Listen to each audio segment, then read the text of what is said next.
Hello mga mamis, for today's video, ang gagawin kong cake ay similar doon sa in-order ni customer na pang pictorial. Bale, ito yung pang birthday niya na talaga.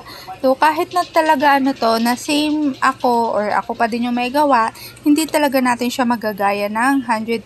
Siyempre, since handmade yan, hindi naman siya machine made, kaya magkakaroon talaga siya ng difference. Maliban na lang siyempre doon sa ibang details na pwede natin na similar kagaya yung may mga molder ka or hindi yung mga printed topper, di ba? So ito na nga yun doon sa board niya, makita nyo nilalagyan ko muna ng icing kasi lalagyan ko yan siya ng biscuit na crumbs, ganyan parang sand effect niya. Fita lang yung ginamit ko diyan na binasag ko. Tapos para dumikit yung mga tinapay or yung biscuit diyan.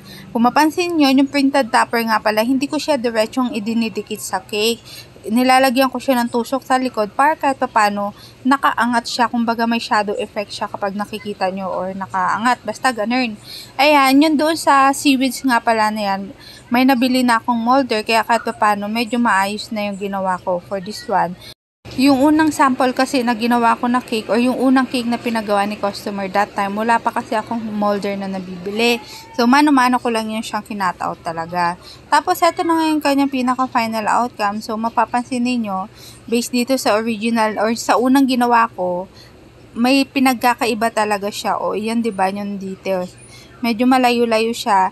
Yun doon sa print niya nga pala, nilagyan ko na din lang yan siya nung parang film, film cover, basta ganun, makintab siya. Medyo mas maganda siya. So, yun lang mga mami. Salamat sa inyo, paalam. Ciao!